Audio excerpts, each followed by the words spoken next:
اب دیکھیے شاعر حسینی، یہ آپ لفظ بہت سنتی ہیں. سب سے پہلے دیکھ لیں کہ شاعرہ جو ہے، پہلے تو اس کے معنی ہیں نشانی. شاعر حسینی یعنی وہ نشانیاں، وہ علامات جس سے غم امام حسین کا پتہ چلتا ہے، امام حسین کے غم کو بڑھانے والی چیزیں، وہ نشانیاں، وہ علامات. شاعرہ سنگولر ہے اور شاعر جو ہے وہ پلورل ہے، یعنی جمع ہے. تو اب جو شاعر ہیں ان کی بھی دو اقسام ہیں. ویسے بہت سے علماء ان دو اقسام کو نہیں مانتے. وہ کہتے ہیں تمام ہر وہ رسم کہ جو کہ امام حسین کے غم کا بیان جس سے ہو، ظاہر ہو، بس وہ شاعر حسینی میں شامل. لیکن چلیں ہم ان کو بھی لے آتے ہیں کہ وہ کہتے ہیں شاعر حسینیہ جو ہے ان کی دو اقسام ہیں. ایک ہے شاعر توقیفی، یعنی جو پرسکرائبڈ ہیں، روایات کے اندر بتائے گئے ہیں وہ غم کی علامات، ان کو وہ شاعر توقیفی کہلاتے ہیں.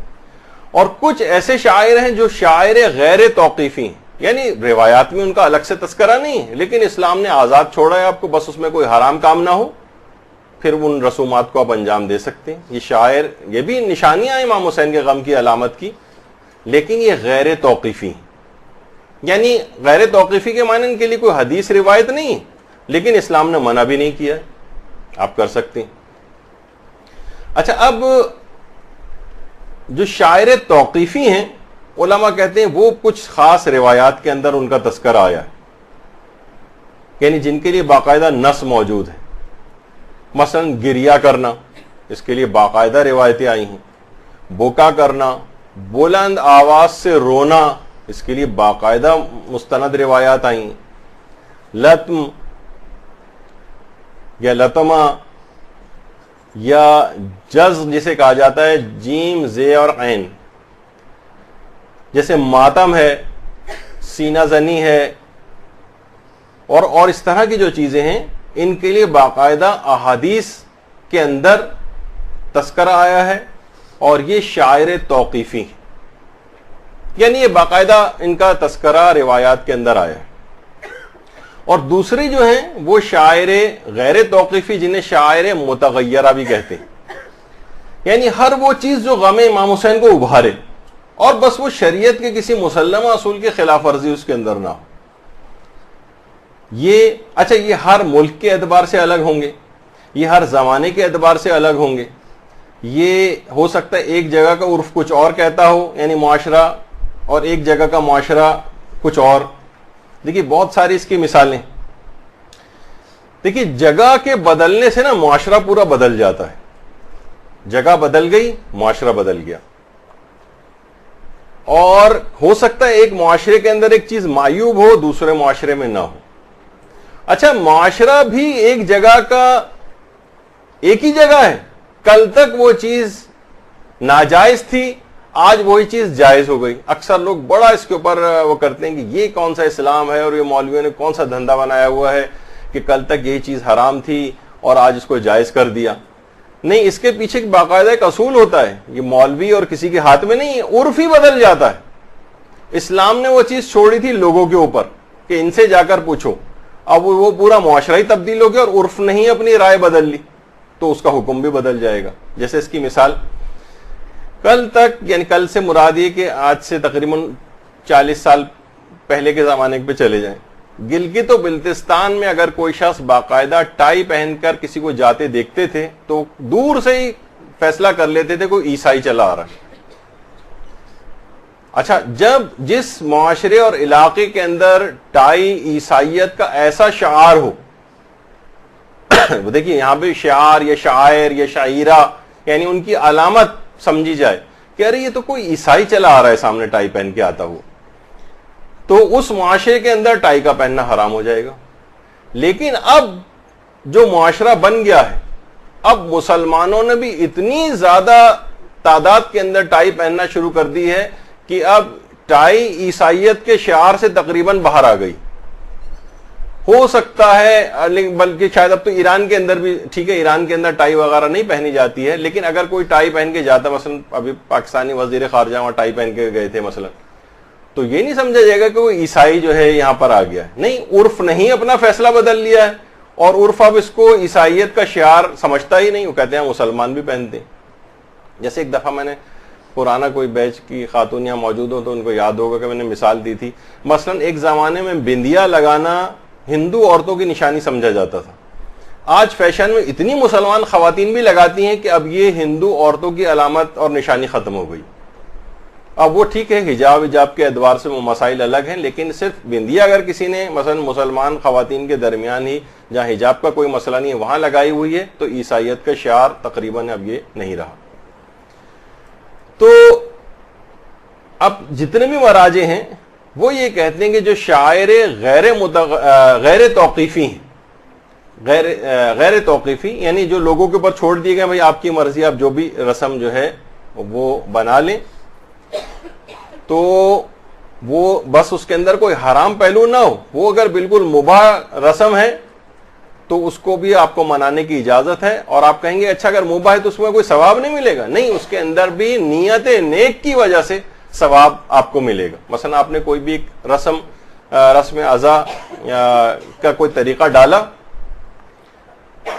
اور اس میں نیت یہ ہے آپ کی کہ امام حسین کی عزاداری اس سے مزید فروغ پائے، تو اس سے بھی جب بھی آیت اللہ سیستانی نے باقاعدہ فتویٰ بھی دیا ہے، اپنے ایک فتوے کا ایک ٹکڑا ہے یہ، کہ فرماتے ہیں عمل کا ثواب انسان کی نیت اور قابلیت پر منحصر ہے، کہ ایک عمل مباح بھی ثواب کا باعث بن سکتا ہے نیت نیک کی وجہ سے. مثلا رات کو دیکھیے سونا مباح ہے، لیکن اگر آپ کہیں کہ نہیں میں رات کو سو لوں تاکہ میری صبح فجر کی نماز کے لیے صحیح طور پر آنکھ کھل جائے اور میں اس عبادت خدا کو انجام دوں، تو یہی سونا نیت نیک کی وجہ سے مستحب ہو جائے گا. یعنی ہے چیز مباح لیکن نیت نیک کی وجہ سے. رات کو مثلا آپ نارمل کھانا کھاتی ہیں اور گرانی مثلا ہو جاتی ہے، آپ نے کہا کہ مجھے تو 3 بجے اٹھ کر مثلا جو افضلیت والے اوقات ہیں اس میں نماز شب پڑھنی، تو میں رات کا کھانا کم کھاتی ہوں تاکہ میری آرام سے آنکھ کھل جائے. زیادہ کھانے کی وجہ سے عام طور پر نیند گہری آتی ہے. اب اگر اس وجہ سے آپ نے کم کھانا کھایا مثلا، تو اب یہ نیت نیک کی وجہ سے یہ والا عمل بھی آپ کا باعث ثواب بن جائے گا. نارمل کھانا کھانا مباح ہے، لیکن آپ نے کہا کہ اگر میں کھانا کھاؤں گی تو میرے اندر طاقت آئے گی، توانائی آئے گی، میں نیک کام مزید کروں گی. نیک کاموں کے لیے بھی طاقت و توانائی چاہیے نا. لوگ کہتے ہیں کہ بھائی دنیا کو مثلا ہم نے تو دنیا کو بالکل لات مار دی، کھانا پینا چھوڑ دیا، تو کہہ رہے ہیں بھائی لات مارنے کے لیے بھی طاقت و توانائی چاہیے نا، تو کھانا کھا کے کم سے کم اپنی توانائی کو ہی بڑھائیے کہ لات مارنے کے قابل ہو سکے اسے. تو بہرحال یہ ایک عمل مباح بھی ثواب کا باعث بن سکتا ہے. اچھا، اب اسلام نے کہا غم و حزن جس طریقے سے بھی امام حسین کا مناؤ، کسی بھی رسم کے ذریعے مناؤ، اس میں کوئی حرام نہیں، بس کوئی صریح حرام پہلو نہیں ہونا چاہیے اور کسی اسلامی اصول سے ٹکرانے والی رسم بھی نہیں ہونی چاہیے. اچھا، اب یہ جو شاعر غیر توقیفی ہیں مناؤ، یعنی اگرچہ ان کا روایت کے اندر تذکرہ نہیں آیا لیکن اس کے لیے کچھ شرائط مقرر کی گئی. ہر رسم آپ ایجاد کر سکتی ہیں جو امام حسین کے غم کو ابھارے، بس اس کی کچھ شرطیں. پہلی شرط یہ ہے کہ وہ جو بھی رسم آپ بنا رہی ہیں وہ عرف کے نزدیک مظاہر حزن و غم میں شمار ہونی چاہیے. اگر اس سے وہ کوئی فیسٹیول ٹائپ کی چیز بن رہی ہے، اس میں غم و حزن کا کوئی عنصر ہی نہیں ہے، اس میں تو لوگ مثلا ہنس رہے ہیں یا کوئی بھی اس طرح کی بات ہو رہی ہے، تو یہ کوئی رسم نہیں جس سے غم و حزن میں اضافہ ہونا چاہیے نا عرف کے نزدیک. تو ایک اس میں کہ غیر توقیفی جو ہے وہ ایسی ہونی چاہیے جس کو دیکھ کے امام حسین کا غم تازہ ہو، لوگ گریہ کو نہ ہو، لوگوں کے دل میں غم کے جذبات پیدا ہوں. ایسی رسم کو ایجاد کیا جا سکتا ہے، وہ مظاہر حزن و غم میں شمار ہونی چاہیے عرف کے نزدیک. دوسری چیز یہ ہے کہ اس رسم سے کوئی شرعی نقصان یا ضرر شدید واقع نہ ہو.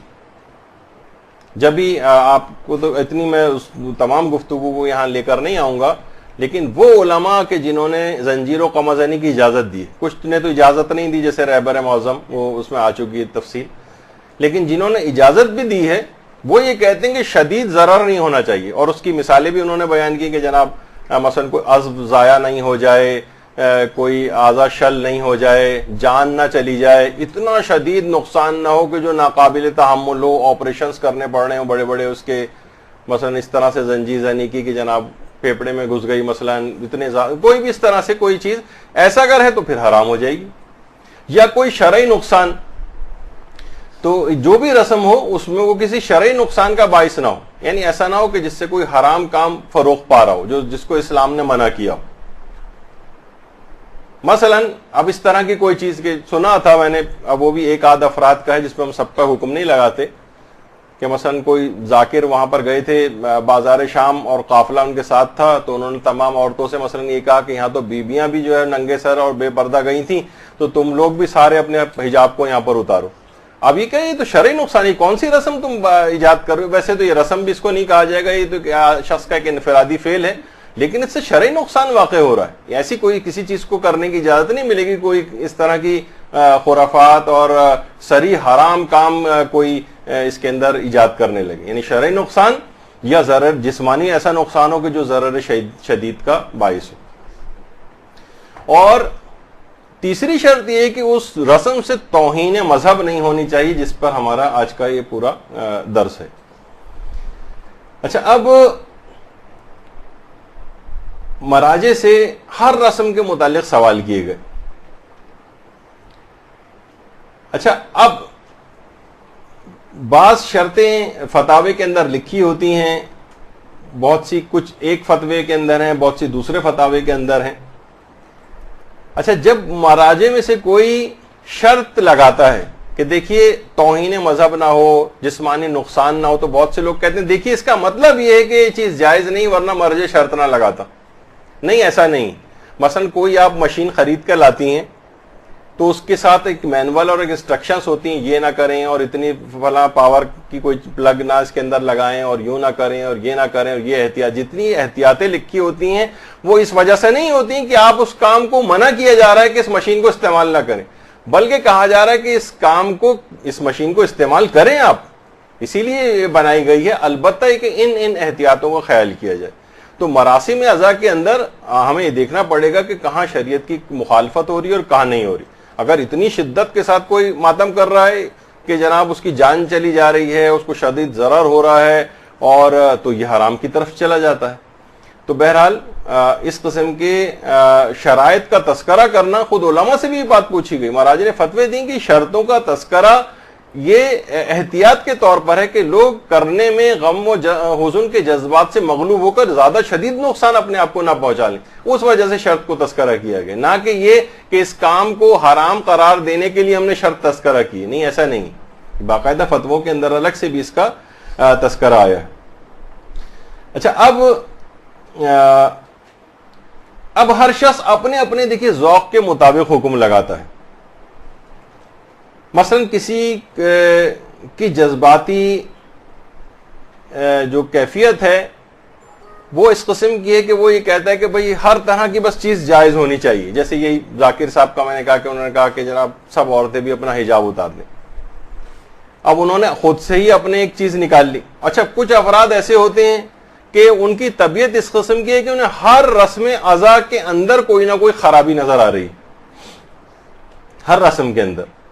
وہ ہر رسم کو انہیں پتا ہے کہ فتووں کے اندر کہیں پڑھ لیا ہے کہ توہین مذہب نہ ہو، وہ کہتے ہیں دیکھیے اس سے بھی توہین مذہب ہو رہی ہے، اس سے بھی توہین مذہب ہو رہی ہے، اور لال رنگ کا علم لگایا ہوا اس سے بھی توہین مذہب ہو رہی ہے، زلجنہ سجایا ہوا اس سے بھی توہین مذہب ہو رہی ہے، اور مثلا جو ذریعیں بنی ہوئی ہیں اس کا بھی ہم حکم آئندہ، ابھی آپ لوگوں کی بدقسمتی کی وجہ سے 2 کلاسیں اور میری ہوں گی اس کے بعد آئندہ آنے والی، تو اس کے اندر ہم ان دیگر رسومات کا بھی تذکرہ کریں گے۔ اس میں یہ مختلف جو روزے بنائے گئے ہیں، اسے لوگ کہتے ہیں جعلی روزے بنانے کا جو ایک سلسلہ شروع ہو گیا ہے، تو ان کے احترام کے سلسلے میں علماء کے کیا فتاوے ہیں اور کیا نظریات ہیں، انشاءاللہ وہ بھی ہم بیان کریں۔ تو جس کی طبیعت اس کی طرف مائل ہے کہ ہر چیز کو توہین مذہب، اس نے فتوے میں توہین مذہب کا لفظ پڑھ لیا، نہ اس کی شرائط سے واقفیت ہے، نہ اس کے اطلاق سے واقفیت ہے، علماء نے کیا چیز بیان کی، ہر جگہ وہ توہین مذہب شمار کر رہا ہے۔ برحمتك يا أرحم الراحمين وصلى الله على محمد وآله الطاهرين۔